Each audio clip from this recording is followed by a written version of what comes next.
So I know that we've talked about naming conventions in Web3 before, and today I thought it would make sense for us to talk about the most popular that exists. And now, where's the book? Oh, here we go. There it is. ENS. We'll talk about ENS today.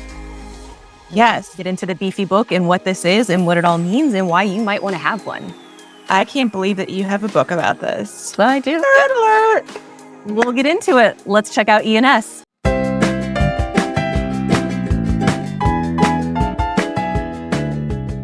So, ENS. I know you know what an ENS is. I believe you own a few ENSs. And for those of you who may not know, ENS stands for the Ethereum Naming Service.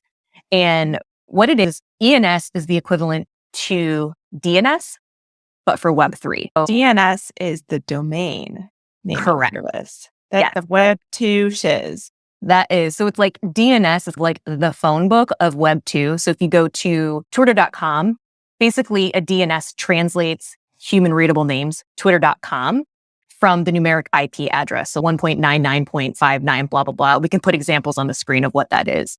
But yeah, so for those of you who completely forget the beginning of the internet or were not born yet, behind every domain name URL is a sequence of numbers, just like the wallet addresses that we have in Web3.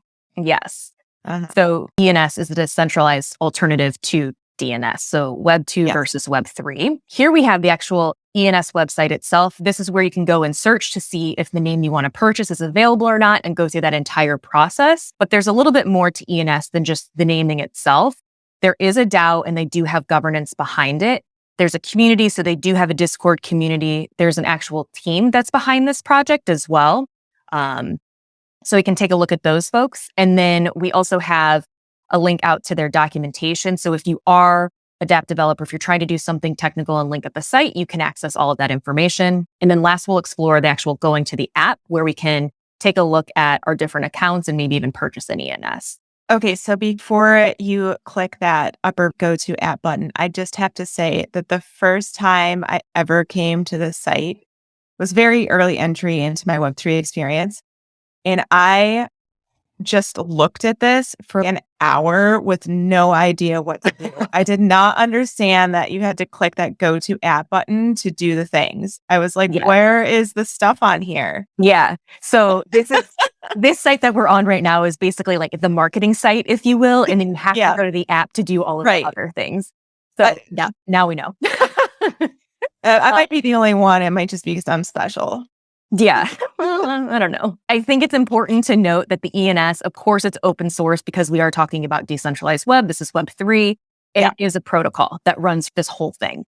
And why I think you would want to get an ENS is it allows you to own your own username and it gives you a Web3 identity that's so much easier to remember and allow people to transfer to you as opposed to just having to have your 42-character hexadecimal ETH wallet address. I know we use our ENS way more than we actually use our wallet address.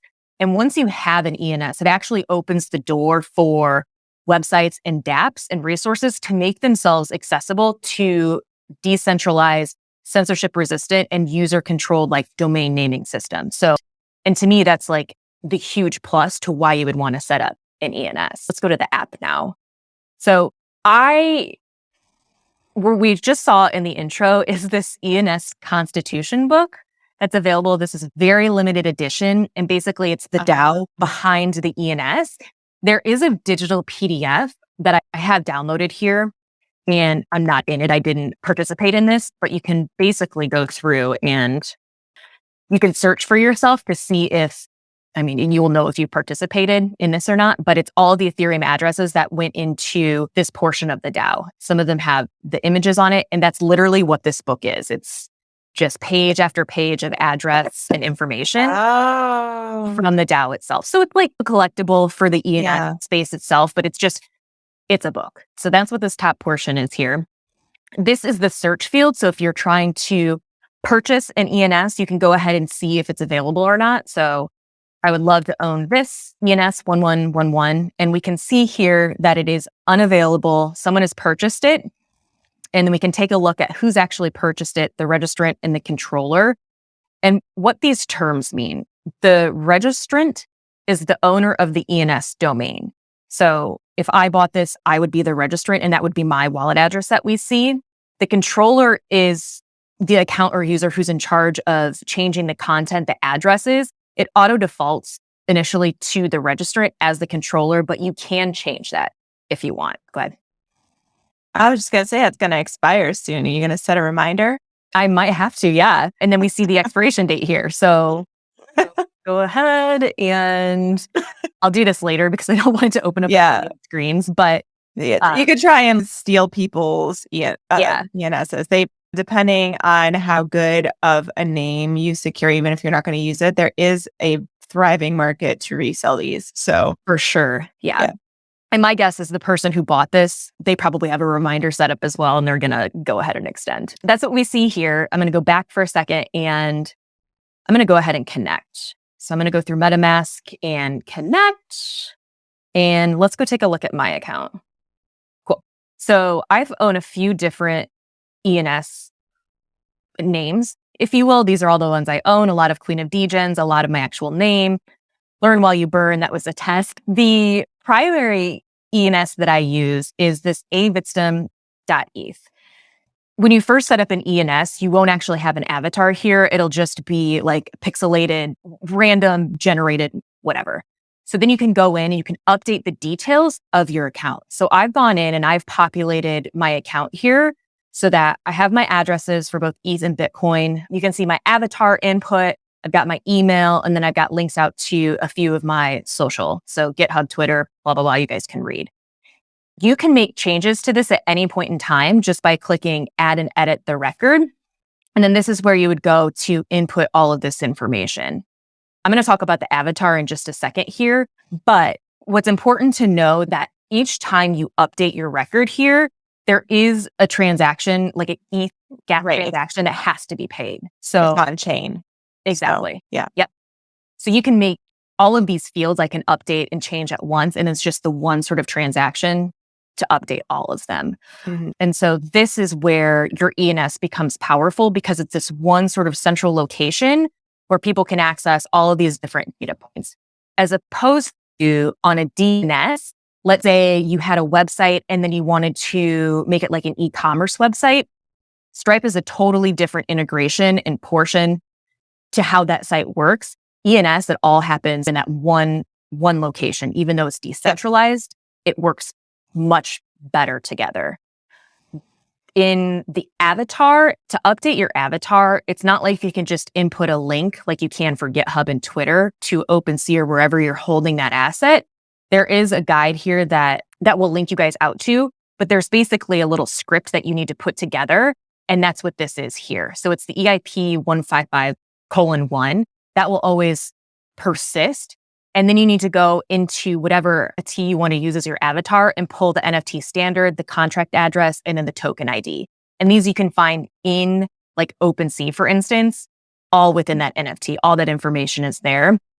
One thing to note is it will fail and it will not work if you don't take out the hyphen in the token standard. So to input it, it needs to be like ERC 721, no hyphen in there. Otherwise, it won't work. Gotcha. And there is a delay once you input this information. All the like documentation I've read, okay, it takes a few seconds. Like we're working on optimizing that. When I updated mine, it took like minutes. So I was freaking out that somehow I did it wrong or there was an issue, but it does take a little bit of time to update here.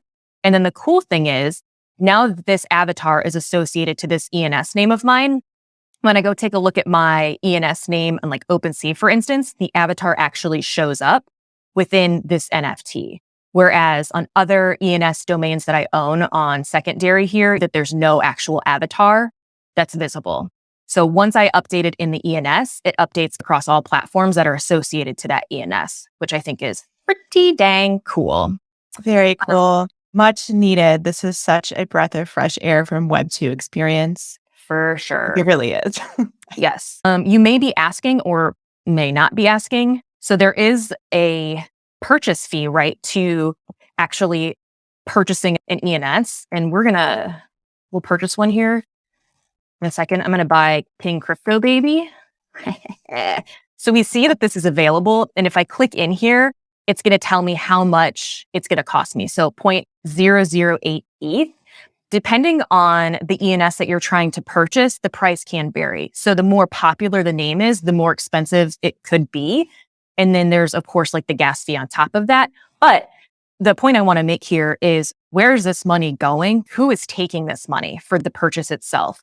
And the funds are sent to a multi-sig account that has 7 different controllers in there. They basically determine together how those funds are being spent, and they have to have a majority of the 7 in order to proceed with anything. And I'll put up on the screen who these people actually are for the 7-member multi-sig, but they're ballers. And they're from like MetaMask, Ethereum Foundation. There's this amazing woman by the name of Taylor who is behind My Crypto. She's on this as well. And so it's a pretty diversified group of people. And the funds go into like initiatives and grants. So they go and determine where that money actually goes. Very cool. Yes. So you can also from here pick how long you want to register for, Totally. right? Yep. So if we want to go ahead and purchase King Crypto Baby, let me get my ledger set up here. Hold on, please. While she's doing that, I'll also say if you are going to secure a .eth name, it's going to be like your Grail name that you're always going to use.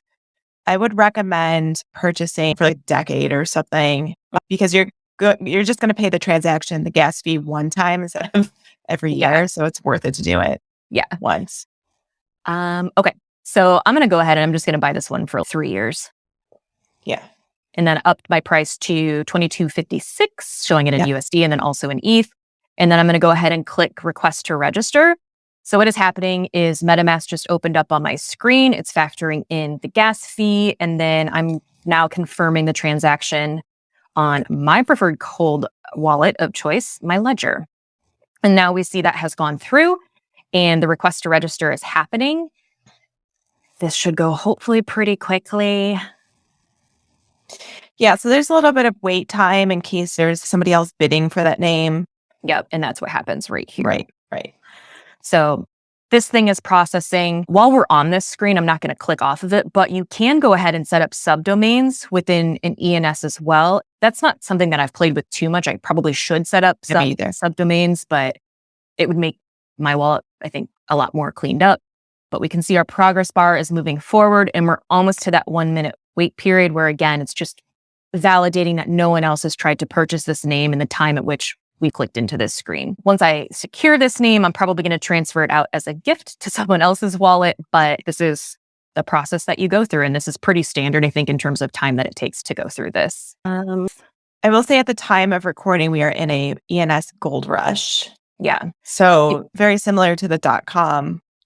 Like I remember when it was happening in the 90s, people just snatching up every name they could. If you are trying to buy an ENS that's 3 letters, 3 numbers, not going to happen. It's absolutely not going to happen. Yeah. Sometimes I'll randomly search just whatever. Like today I was going through auto manufacturers and everything's pretty much gone. Mercedes-Benz, Bentley, Ford, Toyota, just curious. So that's a fun waste of time if you're really curious to see who's purchased what. And a lot of those Lex had mentioned earlier, they don't expire until like 2040, something like that. In addition to ENS Discord, they do have a social presence here on Twitter. It's a lot different than a lot of the other projects that we show because they are more about like initiatives and grants and a little bit more the serious side of Web3, but they do have a social presence because why would they not? And they've got over 208,000 followers. So I think something... I was going to say, I think something else that's interesting about ENS that's different from DNS is that you can use special characters in the names, like emojis. I don't know if people know that. Yeah. It considers that a character. Yeah. All right.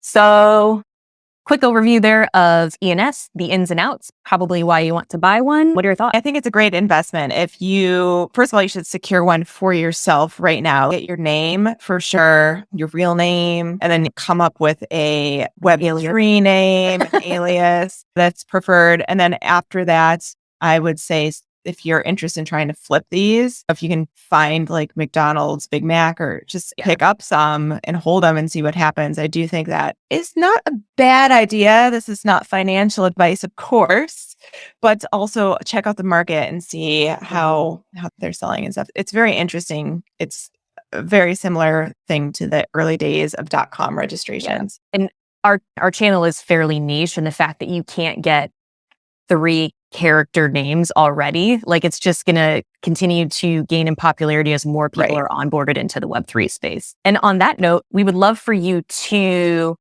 share our account and help bring more people into the Web3 space. We are on social media, so please be sure to follow us on both Twitter and Instagram. Subscribe and comment and give us any sort of feedback on our channel, because we love putting this content together for you, and we do it for free. We are not paid for this and we don't have any sponsorships. But if you want to sponsor us, though, we are open to the idea. But thank you so much for spending some time with us in our weird little corner of the internet, and we will see you guys in the next one. Bye. Bye.